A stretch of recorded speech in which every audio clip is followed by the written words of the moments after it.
Bregman, okay, Arenado. Let's figure this out. Okay.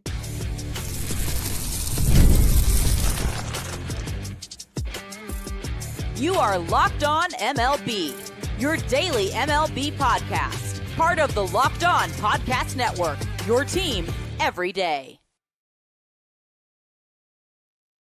Hello, baseball fans. Welcome to Locked On MLB, part of the Locked On Podcast Network, where it's your team every day. This is the daily podcast. We talk about all of Major League Baseball. I'm your host, Paul Francis Sullivan. Please call me Sully. Today's episode is brought to you by our good friends over at FanDuel. Right now, new FanDuel customers can get $150 in bonus bets if your first $5 bet wins. Download the app and head to FanDuel.com to get started. Follow us at Locked On MLB Pods on Twitter or whatever they're calling it now, and on Instagram. Uh, you can follow me. I'm your pal Sully. I'm at Sully Baseball Podcast on Instagram. I'm at Sully Baseball on Blue Sky. I'm kind of like Bigfoot on Blue Sky. There are rumors of my existence there, but all the pictures are blurry. The best way to get a hold of me is right here on YouTube. If you're watching me on YouTube, why wouldn't you be? Put your comments right down here in the comment section, and I do read them. We're going to cover a couple of things today. Obviously, the biggest story right now with pitchers and catchers reporting this week, which means it's the end of the off season. I'm going to go back to a podcast that I did earlier in when the off season was beginning, where I took the top 50 free agents and made predictions, predictions. And I want to be able to go over them. But the problem is, of the top 50 free agents, number 7 remains unsigned. That's Alex Bregman. It's going to be tough for me to do that whole episode without. There's still a couple of stragglers on here. But that the big one, of course, is Alex Bregman, the former third baseman for the Astros. And I got to say former third baseman because even though it looks like the Astros have given a nominal offer to their World Series hero and star, it does not appear to be that he is going to be resigning with them. I've always felt like maybe this is why I would not make a good general manager. I'd be a big old softy, and I probably would have tethered a lot of players to long-term deals. Remember what happened to the Phillies when they won the World Series in 2008, and then between 2007 and 2011, they won the division every year. They won a couple of pennants. They had some great years along the way. Arguably their best team, not arguably, absolutely their best team was the 2011 team that collapsed in the playoffs against St. Louis. And from the moment Ryan Howard landed in a heap right up until the arrival of Bryce Harper, there was no postseason baseball in Philadelphia. And a lot of those players were all signed to long-term deals long after they were elite players because they're a bit like Oprah Winfrey with a car. You get a long term, you get a long term. And it was great for the sentimental reasons, but it kind of tethered the organization to victory laps of 2008 for the better part of a decade. And I would totally be that person. I would totally be handing out long-term deals to everybody. I wanted the Astros to sign Correa long-term. I wanted to sign Bregman long-term. I want all of them. So, and Tucker, the same thing. So maybe this is why you should be glad your pal Sully is not the general manager of your team, because I would always cave. But you should also be glad that chances are you're not rooting for the Angels right now. It's weird. The Angels are such a strange organization. Obviously they've had two Hall of Fame talents playing their prime with them and resulting when they were teammates, resulting in 0 winning records. At one point, the Angels were obsessed with getting anyone from the 2011 World Series playing for the team, whether it was Josh Hamilton or whether it was Albert Pujols, or whether it was David Freese. It seemed like everybody from that World Series ended up in Anaheim. Now they seem obsessed with getting together the 2021 Chicago White Sox. They've already brought in Tim Anderson. They just signed you on Moncada. Hell, why don't you sign Jose Abreu while you're at it? Let's bring them all in. Lucas Giolito made a cameo through there. And of course, the Angels are a team that's desperate to do anything at this point. Why aren't they involved in all these talks? They signed Moncada, who I guess they're hoping will capture some of that great prospect magic. He was a good player for a couple of years, but never blossomed who they thought. I mean, why aren't they in on Bregman or Arenado? I know why Bregman is not in on them. He'd actually like to play for a winner. But I digress. You have Bregman and you have Arenado floating around out there, and there have been no shortage of rumors. When I did my bold prediction page, I predicted Bregman was going to sign with Philadelphia. I thought Philadelphia was going to have a much more aggressive offseason than they wound up having. I had them signing several players and going out there and making some big deals. I said, as of on the show that I posted yesterday in the wake of the Super Bowl, I absolutely believe the Philadelphia Phillies are going to be huge in-season players. They've got Dave Dombrowski. Dave Dombrowski doesn't give a knock about prospects. He wants to win right here and right now, and he knows the time is now for the Philadelphia Phillies. And I think that they will take a look. They'll go into the season. They've made a couple of adjustments to the bullpen and everything like that, and I think that they'll be in on every big trade during the regular season. You have not heard their name at all mentioned with any Arenado or Bregman signing. Now, the Cubs have been coming up as a potential landing spot for Bregman. The Red Sox have been coming up as a potential landing spot for Bregman. Returning to the Astros seems to be maybe a possibility, but not really one that I think is going to happen. And to me, I think the and this is according to John Heyman of the New York Post. There have been several teams that have offered him a long-term deal. The team that I think he fits the best with, and I think I've been ever since it was clear the Phillies were not in on him. Just the Tigers are the best sign for him. They have money to spend.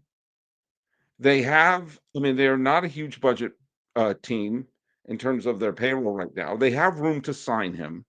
He has played with AJ Hinch before. And the fact of the matter is, the Tigers have made improvements. I talked about that when they brought back Flaherty and they brought in some major leaguers to the team. And they've made some smart decisions for a team that, lest we forget, got to game 5 of the division series last year. If Derek Skubal didn't get smacked around in game 5 and pitched what we would normally expect from Derek Skubal, well, then the Tigers could have gone to the ALCS. Would they have had their butts handed to them by the Yankees? Probably, but I don't think anyone saw them getting that far. And I still say, even though, the Blue Jays are still in it because they want to desperately show Vladimir Guerrero Jr. that they mean business. And if I were Bregman's agent, and I am not, I want to end that rumor right here and right now. But if I were Bregman, I would be playing the Tigers off of the Blue Jays right now. Blue Jays have a little aura of desperation that they want. They signed Santander. They did a couple of moves, but they haven't made that big splash.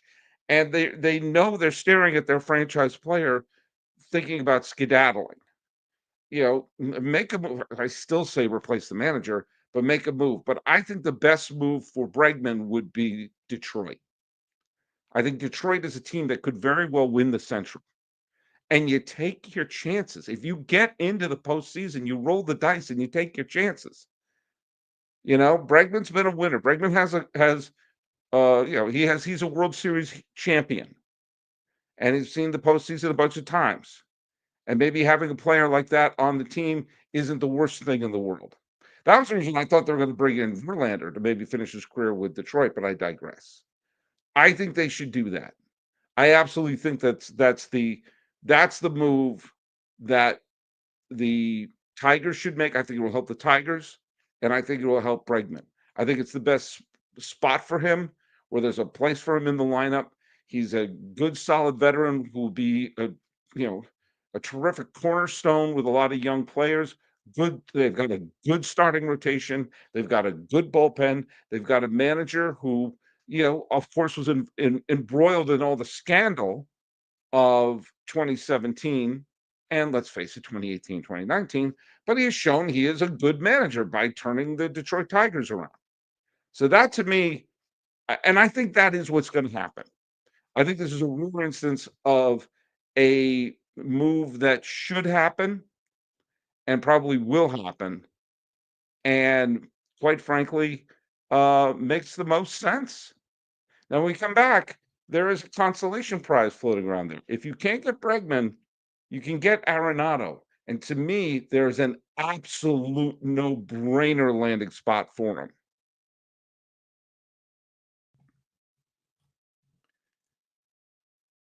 Hey, when the game tips off, the NBA action is just getting started, and there's no better place to get in on it than FanDuel, America's #1 sports book. With FanDuel, you can place live bets throughout the game. So even if you miss the opening tip-off or want to bet on a fourth quarter comeback, you can stay in the action. And if you're looking for a bigger payout, you can even combine your bets into a same game parlay. I love using FanDuel's live betting feature because it keeps every moment of the game exciting. Whether I'm backing the defending champion Celtics for a late game rally, picking a player to hit a clutch free, I never feel like I missed my chance. Plus, the app is easy to use. And when you win, you get paid instantly. Right now, FanDuel customers, the new ones, can get $150 in bonus bets if your first $5 bet wins. Just visit FanDuel.com to join today. That's FanDuel.com for your shot at $150 in bonus bets. Make every moment more with FanDuel, the official sports betting partner of the National Basketball Association. Now, there's been a bunch of rumors about Nolan Arenado possibly going to the Red Sox. And it's interesting that that seems to be the main place that he seems to be floating around in terms of the rumor mill. It to me, it's a little strange that there's been very little talk of the Cubbies getting into the Arenado discussion, even though they've been linked very heavily to Alex Bregman as a possible landing spot for Bregman. Um, to me, there's a couple interesting things about this. First of all, the third base situation for the Cubbies, since they've traded away Isaac Paredes in the deal for Kyle Tucker, it looked like they may have been opening up a spot for Alex Bregman. But the fact of the matter is they have Matt Shaw. Matt Shaw is one of their one of the top third base prospects in all of baseball. And is top 40 all of baseball prospect. And he has been tearing it up since being drafted by the Cubs in the first round a couple of years ago. He clobbered pitching in rookie ball. He clobbered pitching in South Bend in high A. He went to Tennessee, and in 101 games in Double A, he slashed 281 with a slugging of 478 and 17 home runs in 101 games. It's good enough to get him promoted to AAA, and in 35 games, he mashed in AAA with an OPS over 900. He is a right-handed power hitter from Springfield, Massachusetts, and looks like he is going to be the third baseman of the future and may be ready this year. Now, I'm not one to hand the car keys over to uh, a rookie, but the Cubbies may be better off doing the thing where they pick up a couple of veteran infielders to to keep the seat warm before bringing Shaw. And there are some, they have a couple of in-house situations. They brought in John Birdie, who would play for the Yankees last year. Paul DeJong is still available. There are a couple of minor league contracts they could throw out and some free agent invites. But what it probably means is they're not going to be making the big long-term move for Alex Bregman and won't be trying to pull a deal for Nolan Arenado. So that's one of the reasons why I think that they're going to be out of it. And Arenado is floating around right now.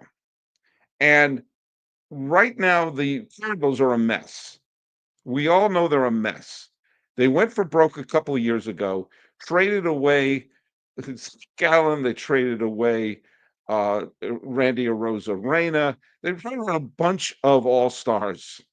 Alcantara, all of them. Boom, get out of town from St. Louis.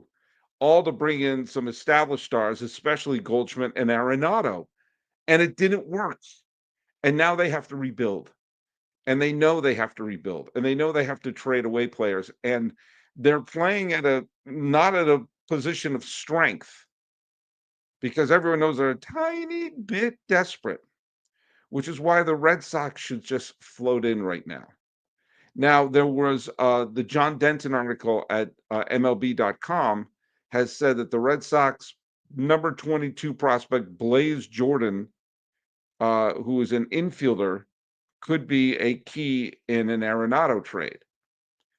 If I'm the Red Sox, I'm doing that right now. I'm absolutely doing that right now. If they acquire Arenado, okay, and Arenado, that's essentially the equivalent of signing him to a 3-year deal because he has 3 years left on his Mongo deal with the St. Louis Cardinals, of which the Colorado Rockies are paying for a bunch of it. So it's not like they'll have to sign a big free agent or anything like that. And the Red Sox have a flurry of stars coming up through their farm system right now, but they won't have to sacrifice any of them. And there won't be a spot on the roster for a Blaze Jordan. So absolutely pull that off. If the Red Sox can put Arenado, who's no longer MVP Arenado, but he's still pretty damn good Arenado. He's still a good, solid third baseman. And put him in Fenway. And then move Rafael Devers to first. Because I love Rafi Devers. And he spent his time at third base. There's a lot of players who began at third base. Tony Perez began at third base. Jim Thome began at third base. Albert Pujols began at third base. Vlad Guerrero Jr. began at third base. It was nice. Rafi Devers has himself a World Series ring. Bless you. Move over to first. Move over to first. And you have Arenado, a veteran Gold Glover. And who do you also have coming up? If you're the Red Sox, you have coming up the 3 Mongo prospects. You have Christian Campbell, who is an infielder, Marcelo Mayer, who's an infielder, and Roman Anthony, who might be the best prospect in baseball. And you put him on a team where you have a Rafi Devers and you have a Nolan Arenado to bring up those 3, who will inevitably, all 3 are going to be up in the majors before all is said and done. And every once in a while, the Red Sox bring up a bunch of homegrown players. And it's kind of, if you're a Red Sox fan, it's kind of exciting. When the Red Sox brought up Mookie Betts and Rafi Devers and Xander Bogaerts and Andrew Benintendi and Jackie Bradley Jr., that was a lot of fun. It was a lot of fun when they brought up Kevin Youkilis and Dustin Pedroia and John Lester and Jonathan Papelbon and Jacoby Ellsbury. It was a lot of fun. When I was younger, I remember when Mike Greenwell and Ellis Burks and Todd Benzinger, all came up at the same time, and Jody Reed, and going back to the mid 70s when suddenly you had Rice, Lynn, Burleson, Fisk, Dwight Evans.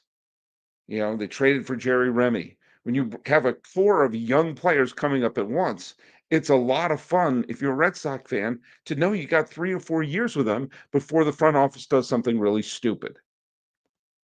But I think with those 3 prospects coming up, Anthony, Campbell, and Mayer, you want to have some solid vets around them. I know the Keith Laws of the world roll their eyes and say, oh, veteran presence and everything like that. But at least have that stability. Have that stability at third, that stability at first, the stability in the lineup, and to not put the pressure on Anthony and Campbell and Mayer to carry the team, but merely to emerge.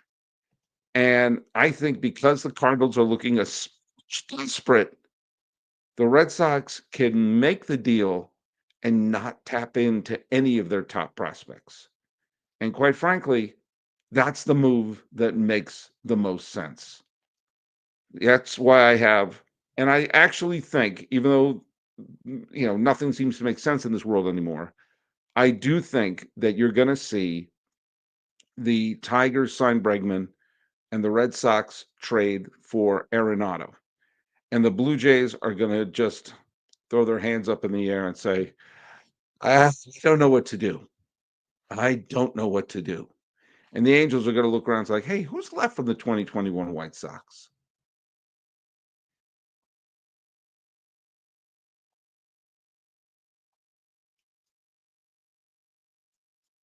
All right, I have a couple of things that I'm going to do here right now. First of all, there's some baseball happy birthdays to come about for today, which is the 11th day of February. Darren Baker, I still can't believe that Darren Baker, who is now 26 years old, the little kid who ran on the field during during the 2002 World Series as a honorary bat boy for the Giants, is now 26 years old and actually has played 9 games in the major leagues. I do find that bizarre. That those 9 games in the major leagues are more than another birthday boy, Ben Kasparius from Yukon, from Westport, Connecticut. He has pitched 3 games in the regular season and 4 games in the postseason. When the Dodgers pitching staff was decimated, Ben Kasparius came in and pitched in all the rounds of the playoffs and got himself a World Series ring for his troubles. Oh, by the way, Doc Carnes asked an interesting thing. How about Nolan to the Orioles? I think it's possible, and the Orioles do have a lot of young players to deal from. Um, and the Orioles have been a lot quieter than I think a lot of Oriole fans would be happy with. I just I don't see it happening. I think they're gonna pull I think they're gonna hold their cards a little bit and wait to see how they're playing in the regular season. I mean, it wouldn't stun me if he got traded to Baltimore, but I think that the Red Sox are the team that's gonna pull it off. But it's not a bad point, Doc's card. A couple of more birthday greetings. I assume they're listening to me. Ben Ogilvy. Ben Ogilvy, who had a wonderful 16-year career, power hitting left fielder, wound up leading the American leagues along with Reggie Jackson in 1980. He was a product of the Red Sox farm system, and they traded him for Dick McAuliffe. That was a smart move by the Red Sox. Make sure to get Ben Ogilvy off your team. Dansby Swanson, World Series hero, has it's his birthday today. And also Brian Daubach, who was a big power hitter for the Red Sox in the 1990s and 2000s, was on the 2004 Red Sox team, but was not on the playoff roster. Let's just have a couple of things here.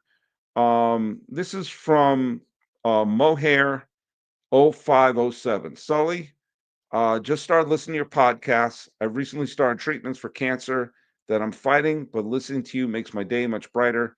Keep it going, please. Well, Mohair, 0507. I love that you're listening to us. Hopefully, I can make part of your day a little bit better, and know that you know, thanks so much, and we're all pulling for you here. Everyone here, floating down the River Sully, is rooting for you, and I know you're going to beat this, buddy.